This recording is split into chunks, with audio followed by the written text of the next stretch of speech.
नमस्कार। आज के इस एक्सप्लेनर में हम एक बहुत ही दिलचस्प कहानी पर बात करने वाले हैं। एक ऐसा डोमिनोज इफेक्ट जिसने राजाओं के एक बिखरे हुए महाद्वीप को उन मॉडर्न देशों में बदल दिया जिन्हें आज हम दुनिया के नक्शे पर देखते हैं।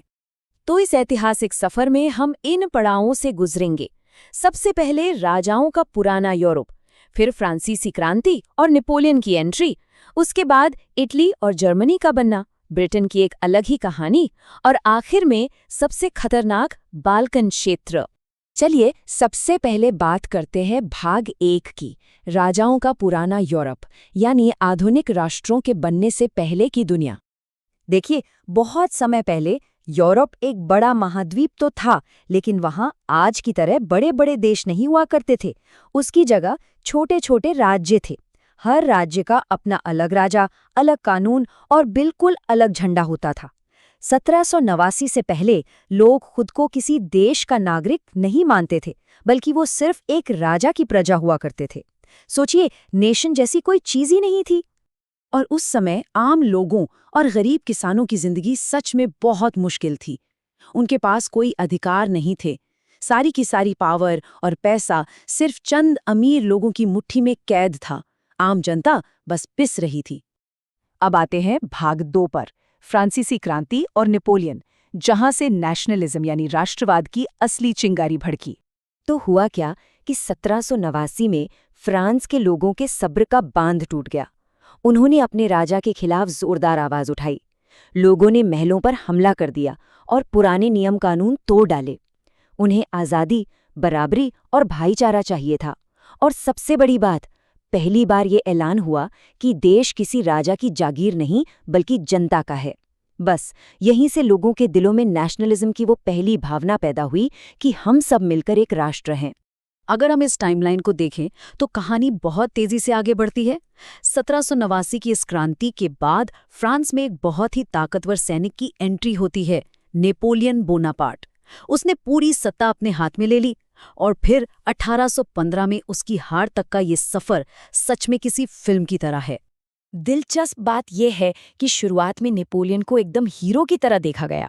उसने एजुकेशन सिस्टम सुधारा और पुरानी फ्यूडल व्यवस्था को जड़ से खत्म कर दिया। उसका सबसे मशहूर कानून था नेपोलियनिक कोड, जिसने आम लोगों को बराबरी का दर्जा दिया और प्रॉपर्टी राइट्स भी दिए। सब कुछ बहुत अच्छा लग रहा था। लेकिन धीरे धीरे नेपोलियन पूरी तरह पावर का भूखा बन गया। उसने पूरे यूरोप पर कब्जा करना शुरू कर दिया। शुरू में तो बाकी देशों के लोग भी खुश हुए कि चलो पुराने राजाओं के अत्याचार खत्म हो रहे हैं, लेकिन जल्दी उन्हें समझ आ गया कि नेपोलियन तो उनकी रही सही आज़ादी भी छीन रहा है। और पता है इसका नतीजा क्या हुआ? इसी गुस्से ने बाकी देशों में भी नेशनलिज्म की आग भड़का दी। अब हर कोई अपना एक आज़ाद और यूनाइटेड देश चाहता था। फिर 1815 में नेपोलियन हार गया। उसके बाद यूरोप के बचे हुए बड़े राजाओं ने एक मीटिंग बुलाई, जिसे कांग्रेस ऑफ वियना कहा गया। इस मीटिंग को क्लेमेंस वॉन मेटरनिच लीड कर रहे थे। इन राजाओं का सीधा सा प्लान था, पुरानी व्यवस्था वापस लाओ और इस क्रांति के भूत को हमेशा के लिए दफना दो। लेकिन वो ये नहीं समझ पाए कि नेशनलिज्म का आइडिया अब लोगों के दिलों में बहुत गहराई तक बस चुका था। उसे मिटाना अब नामुमकिन था। अब बढ़ते हैं भाग 3 की तरफ, इटली और जर्मनी का उदय। कैसे ये बिखरे हुए राज्य एक हुए, आइए समझते हैं। उस समय इटली कोई एक देश नहीं था, बल्कि कई छोटे छोटे टुकड़ों में बटा था। तभी ग्यूसेप मिज़नी नाम के एक युवा क्रांतिकारी ने एक यूनाइटेड इटली का सपना देखा। उसने यंग इटली नाम का एक संगठन बनाया, जिसने युवाओं में गजब का जोश भर दिया। बाद में कैवूर और गैरिबाल्डी जैसे नेताओं ने कमान संभाली। गैरिबाल्डी ने अपनी सेना के साथ मिलकर दक्षिणी राज्यों को जीता और आखिरकार लंबी जद्दोजहद के बाद 1861 में इटली एक पूरा राष्ट्र बन गया।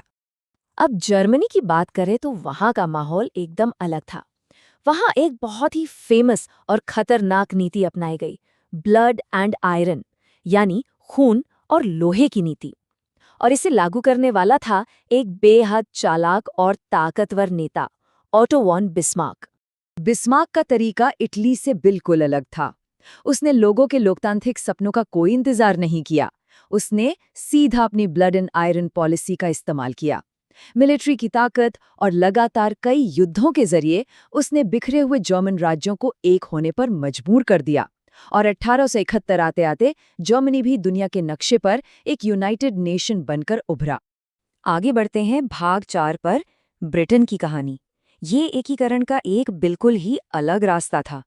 अगर हम ब्रिटेन की तरफ देखें तो वहाँ फ्रांस जैसी कोई अचानक रातों रात वाली क्रांति नहीं हुई, बल्कि वहाँ इंग्लैंड, स्कॉटलैंड, वेल्स और आयरलैंड को बहुत धीरे धीरे एक साथ जोड़ा गया और यूनाइटेड किंगडम बना। इस पूरे प्रोसेस में इंग्लिश कल्चर को सबसे ऊपर रखा गया और जो बाकी क्षेत्रीय कल्चर थे उन्हें कहीं न कहीं दबाने की पूरी कोशिश की गई। तो ये कोई खून खराबे वाली क्रांति नहीं, बल्कि एक स्लो प्रोसेस था। और अब हम पहुंचते हैं हमारे आखिरी पड़ाव, भाग 5 पर, खतरनाक बाल्कन क्षेत्र। यहाँ हम देखेंगे नेशनलिज्म का एक थोड़ा डार्क साइड। पूरे यूरोप में बाल्कन का इलाका सबसे ज़्यादा क्रिटिकल और खतरनाक था। ये एक तरह से अलग अलग जातियों, धर्मों और कल्चर्स की एक बहुत ही उलझी हुई पहेली थी, जहाँ बहुत सारे अलग अलग समूह एक ही छोटे से एरिया में फंसे हुए थे।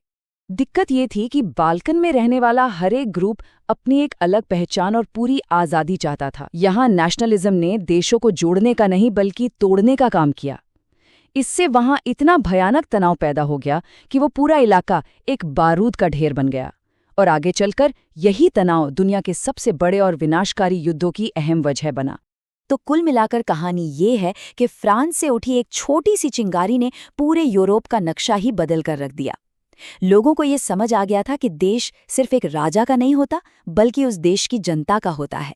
इसी एक सोच ने मॉडर्न नेशंस यानी आज के आधुनिक देशों को जन्म दिया।